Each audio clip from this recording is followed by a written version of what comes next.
ध्यानाभ्यास के लिए कृपया अपने नेत्रों को बंद कर लें।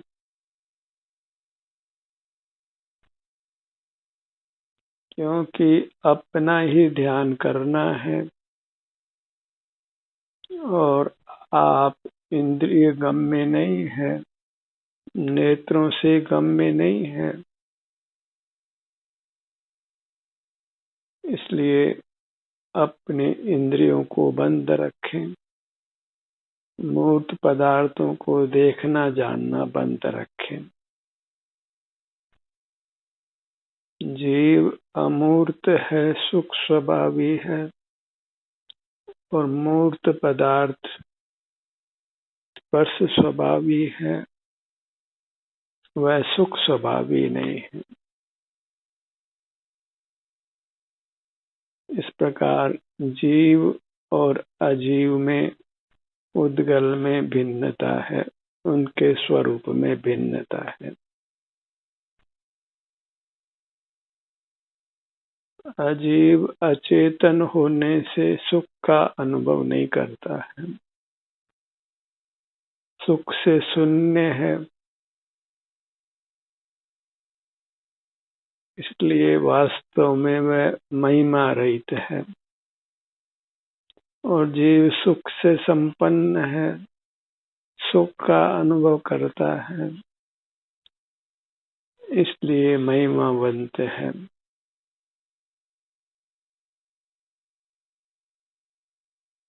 आत्मा और शरीर इनको भिन्न भिन्न कहने के बजाय जीव और अजीव का स्वरूप भिन्न भिन्न ये कहना चाहिए।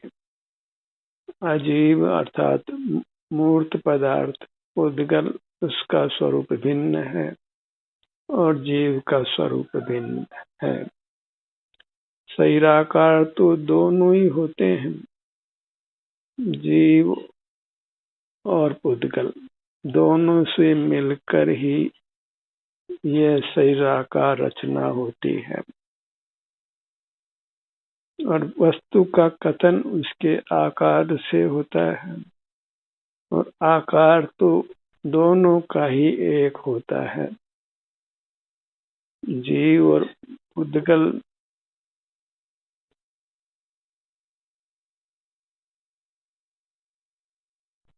दोनों ही शरीराकार धारण करने से दोनों को ही शरीर संज्ञा मिलती है। आत्मा और शरीर को भिन्न भिन्न कहने पर आत्मा शरीरवान नहीं ठहरता है और उसका फिर अभाव होता है। आत्मा शरीराकार होने से शरीर रूप से ही अनुभव में आता है।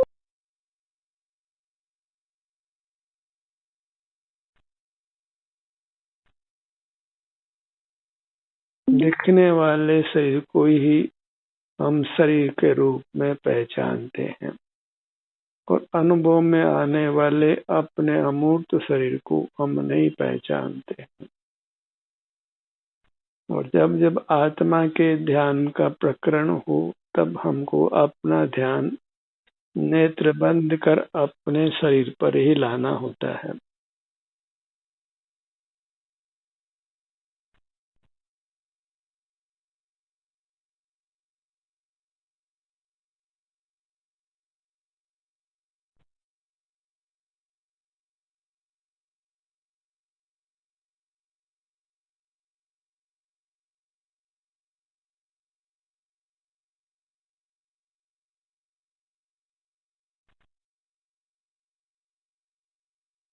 हर पदार्थ का कोई रूप होता है, कोई आकार होता है, और काया शब्द प्राय सभी पदार्थों के लिए प्रयुक्त होता है। हम कहते ही हैं कि शहर की काया पलट दी, पुस्तक की काया पलट दी। जब किसी भी वस्तु को हम परिमार्जित करते हैं तो फिर उसके बारे में कहा जाता है कि उसकी काया पलट दी गई। जो भी आकार में बड़ा है उसको काया नाम मिलता है। इसलिए आत्मा शरीर से भिन्न है कहने से अनेक विपरीतताओं का ग्रहण होता है। जो शरीर अनुभव में आता है वही आत्मा है, और फिर हम उसको आत्मा के रूप में नहीं पहचानते, नहीं स्वीकार करते। यदि आत्मा का शरीर नहीं माना जाए, आत्मा को शरीर से भिन्न कहा जाए,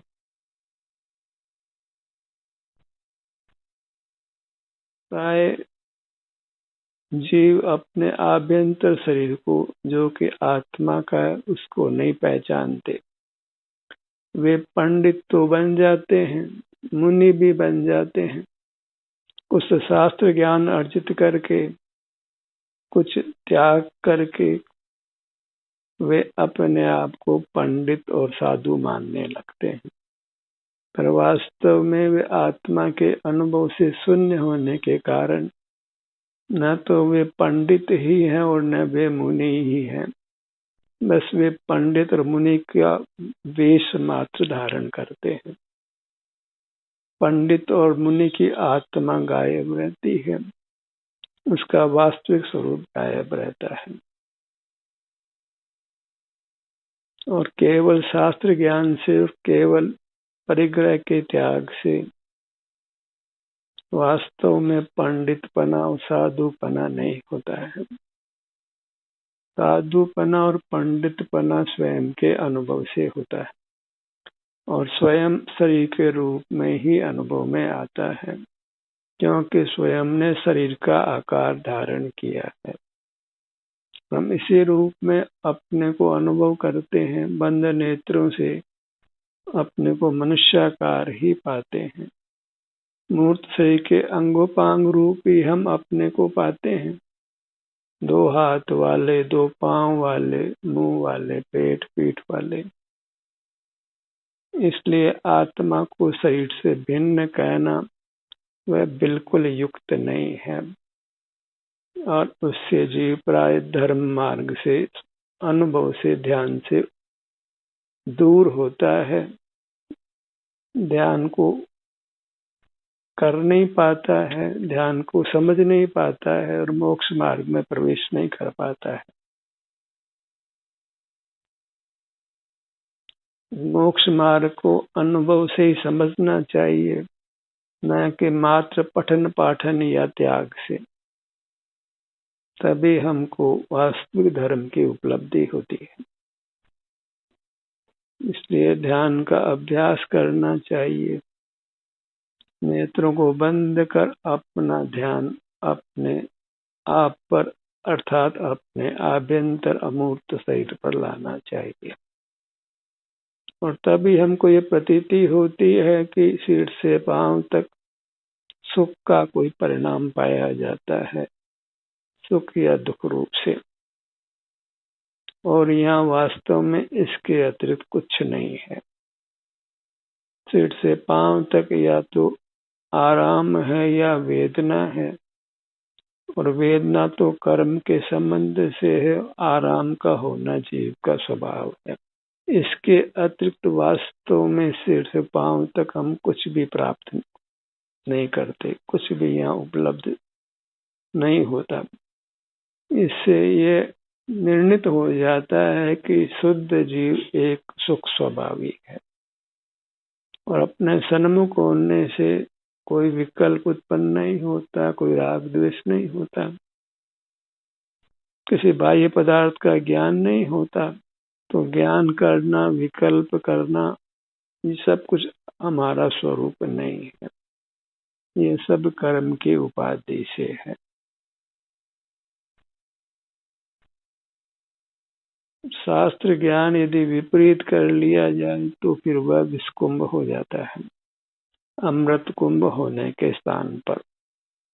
उससे हम विपरीत मार्ग पर ही चल पड़ते हैं। इसलिए धर्मोपदेश को मुख्य नहीं करिए, शास्त्र ज्ञान को मुख्य मत करिए, त्याग को भी मुख्य मत करिए। अनुभव को, स्वानुभव को मुख्य करिए, क्यों उसी से वास्तविक धर्म प्रकट होता है। शास्त्र भले ही आप नहीं पढ़ें, नाना क्रियाओं का पालन भले ही आप ना करें, अभी परिग्रह का त्याग भी अभी ना करें, सबसे प्रथम आवश्यकता है इंद्रिय संयम की, जो वास्तविक मोक्ष मार्ग है, इंद्रिय ज्ञान के निरोध करने की। मूर्त पदार्थ जो हमारे स्वभाव से विपरीत हैं, अजीब हैं, उनके सन्मुख होना छोड़कर जीव जो सिर से पांव तक बंद निद्रियों से अनुभव में आता है, उसके सन्मुख होना चाहिए।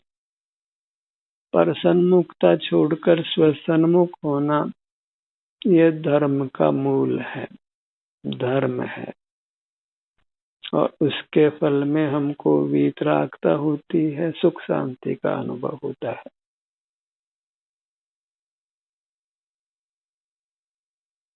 स्वानुभव से ये यथार्थ निर्णित होता है कि वास्तव में ध्यान ही धर्म है, और ध्यान के अतिरिक्त कुछ भी धर्म का स्वरूप नहीं है।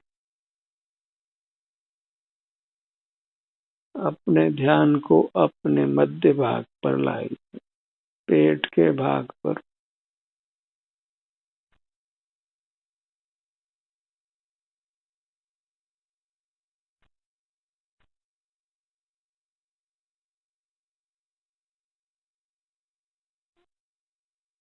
हमारा पेट का भाग है, अमूर्त पेट का भाग है, वही अंतर्दृष्टि से हमें लक्ष्यगत होता है, अनुभव में आता है। यहाँ के आराम वेदना की स्थिति हमारे अनुभव में आती है, और यहाँ पर एक क्रिया जन्म से मरण तक होती है।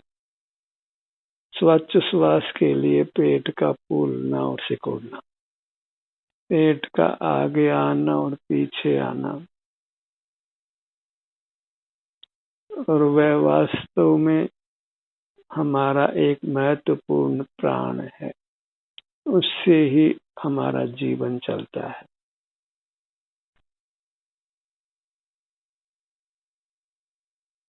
स्वच्छ श्वास के बंद होने पर प्राणांत हो जाता है, सब प्राणों का नाश हो जाता है, मूर्त काया ही छिन जाती है। तो पांचों इंद्रियों का व्यापार, मन का व्यापार, मस्तिष्क से स्मृति, ये सब अपने आप ही समाप्त हो जाते हैं। सारा समग्र जीवन स्वच्छ श्वास पर आधारित है। तो स्वच्छ श्वास की क्रिया को उसके उद्गम स्थान पेट पर अनुभव में लीजिए। हमको कोई श्वास लेना भी नहीं है, छोड़ना भी नहीं है, रोकना भी नहीं है, बस जो क्रिया यहाँ घट रही है अपने पेट के भाग में, पेट का आगे आना और पीछे आना, उसको मात्र अनुभव में लीजिए, उसके प्रति जागृत होइए।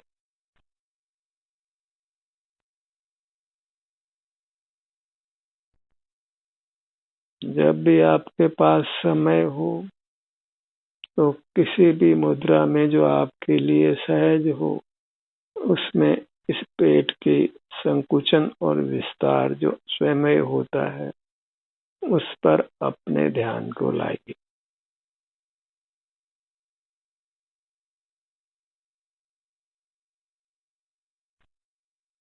बौद्ध मत में आनापान के रूप में स्वच्छ श्वास क्रिया को नासिका के अग्रभाग में अनुभव करने को कहा जाता है।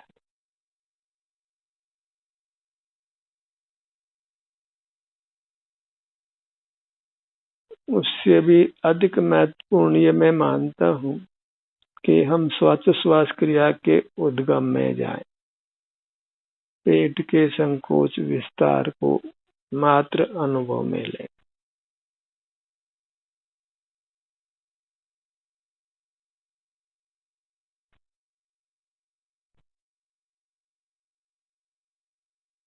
पूरे विश्व में ब्रीथिंग के बारे में जागरूक होने का कहा जाता है ध्यान के प्रकरण में, उसको अत्यंत महत्वपूर्ण माना जाता है और उससे हमारा ध्यान बाहर से हटता है।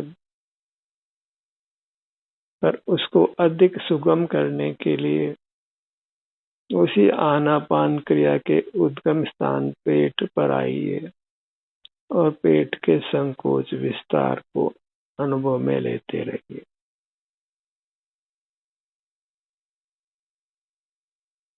आप चाहे तो मन ही मन उस संकोच विस्तार को गिन भी सकते हैं। नेत्र बंद रखकर मौन रहते हुए बस पेट के संकोच विस्तार को अनुभव में लेते रहिए। इससे मन शांत होता है, बहिर्मुखता मिटती है, तो बड़ा लाभ है। शरीर को पर्याप्त ऑक्सीजन मिलती है, श्वास दीर्घ होता है, मंद होता है और पेट स्वस्थ होता है, तो फिर सारा शरीर स्वस्थ होता है।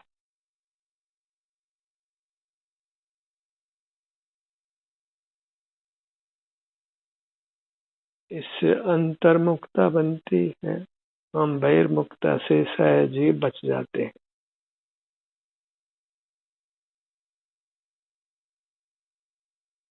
अन्य स्थानों पर चूंकि कोई क्रिया नहीं होती, इसलिए वहां पर प्राथमिक शिष्य का ध्यान ठहरता नहीं है और मन चंचल हो जाता है।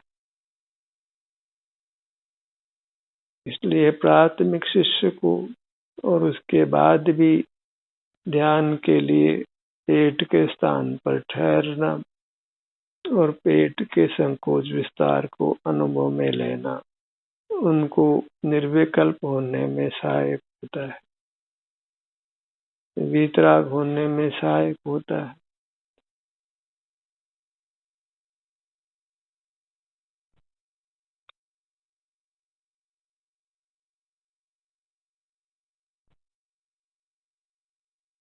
और इस क्रिया को माने पेट के फूलने और संकोच को अनुभव करने को आप अपने जीवन का अभिन्न अंग बनाइए।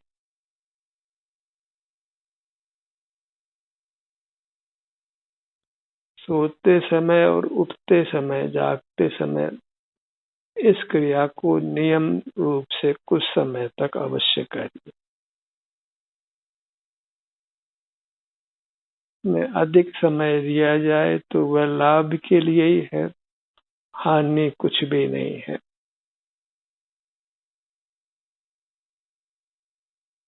बिस्तर पर लेटते ही अपना ध्यान अपने पेट पर लाइए और पेट के संकोच विस्तार को अनुभव में लेते रहिए जब तक कि स्वतः ही निद्रा नहीं आ जाए। और जब स्वतः ही निद्रा टूटती है, जागृति होती है, तो अपना ध्यान फिर अपने पेट पर ले आइए और पेट के संकोच विस्तार को अनुभव में लीजिए। निद्रा से पूर्व और निद्रा के समाप्त होने के बाद इस क्रिया को अपने जीवन का अंश बनाइए।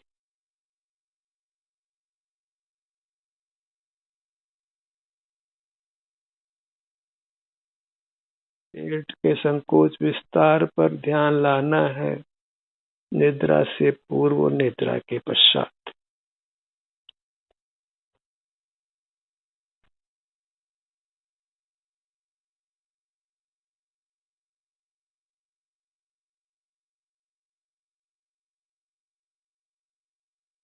क्योंकि इस समय हम अन्य कार्यों से निवृत्त रहते हैं, सोते समय भी और जागते समय भी, तो इस कार्य को आप सफलता से कर सकते हैं।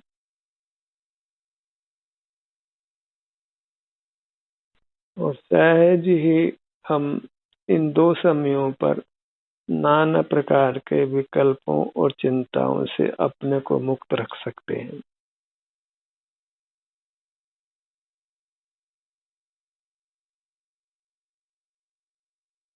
और इसको ध्यान का प्राथमिक रूप मानिए। और इस प्रकार जब आपका मन नियंत्रित हो जाता है, आपको बाह्य पदार्थों का स्मरण नहीं होता, विकल्प नहीं होता, तो फिर अपने ध्यान को अपने ही शरीर के विभिन्न भागों में जो आराम या वेदना की स्थिति है उसके अनुभव में लगाइए। स्व संवेदन कीजिए।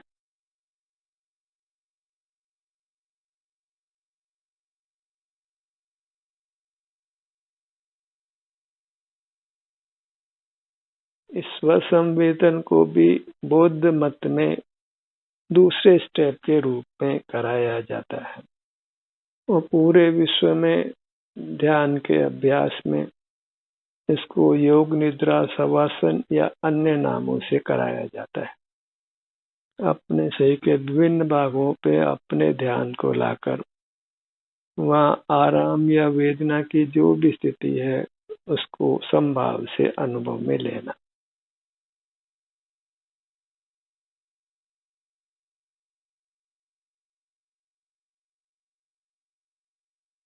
और ये दो कार्य हम बिना शास्त्राभ्यास के, बिना किसी प्रकार का क्रियाकांड किए, इस काम को हम बाल गोपाल सब कोई कर सकते हैं। इसके लिए न कहीं जाना है, न कुछ उपदेश लेना है, न कुछ शास्त्राभ्यास ही करना है। और इस अभ्यास के बल पर आप परम स्वास्थ्य को, परम सुख को ही नहीं पाते, निर्वाण को पा लेते हैं, परमात्मा हो जाते हैं। अब अपने ध्यान को अपने मुखमंडल पर लाइए। अपने विभिन्न भागों में जो आराम वेदना की स्थिति है उसका हम अनुभव करेंगे।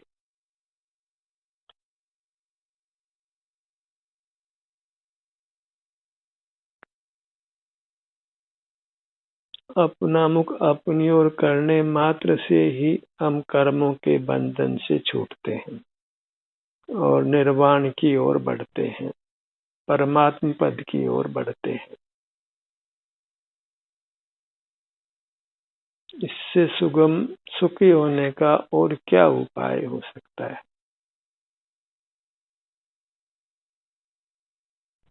इस धर्म ध्यान को समझे बिना आजीविका के लिए लोग अपने प्राणों के जोखिम में लगाकर भी बाह्य कार्य करते हैं और कुछ सुख शांति को प्राप्त नहीं कर पाते सिवाय उदर पूर्ति करने के, कुछ भौतिक सुख पाने के। आकुल व्याकुल ही रहते हैं। अपने सन्मुख होने वाली शांति सुख से वे प्राय वंचित ही रहते हैं। उत्तम स्वास्थ्य को कभी नहीं भोग पाते, एकाधिक रोगों से पीड़ित रहते हैं। इसलिए पेट के फूलने और सिकुड़ने को जीवन का अंग बनाइए और दूसरा शरीर के विभिन्न भागों में आराम या वेदना की जो स्थिति है उसको अनुभव में लेते रहने को अपने जीवन का अंग बनाइए। अपने सिर के भाग पर आइए।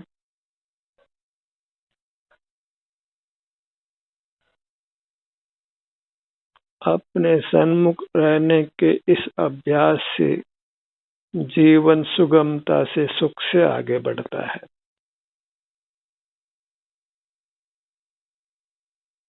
जीवन में दुखों का आगमन रुकता है, दुर्गतियों से हम बचते हैं और सब प्रकार के सुखों को लोक में रहते हुए पाते हैं और हमारा आभ्यंतर सुख भी हमें प्राप्त होता है।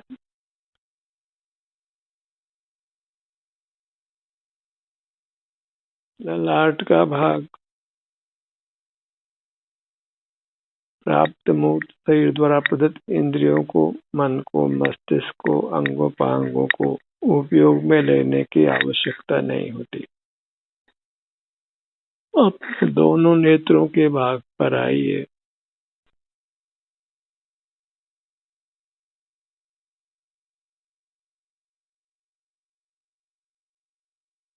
नेत्रों को बंद रखना और मौन रहना, इसके साथ ही ध्यान का अभ्यास प्रारंभ होता है।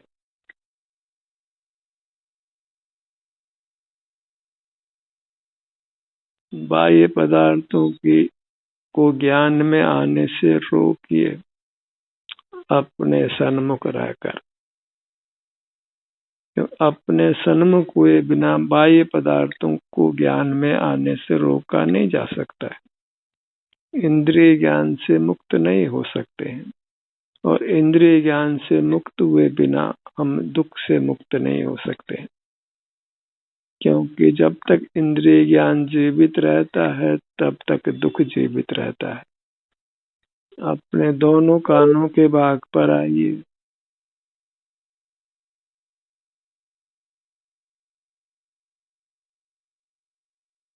दोनों नथनों के भाग पर आइए।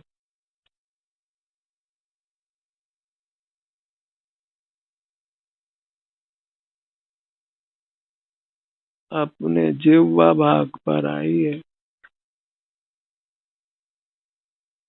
स्पर्शन इंद्रिय का विस्तार अपनी पूरी काया में है, इसलिए अपने ध्यान को अपनी पूरी काया पर फैलाना है।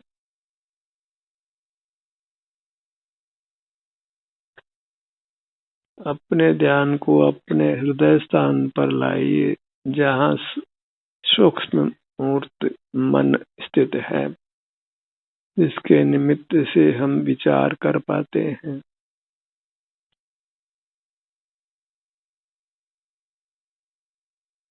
मस्तिष्क पर लाइए, जो स्मृति का कारण है।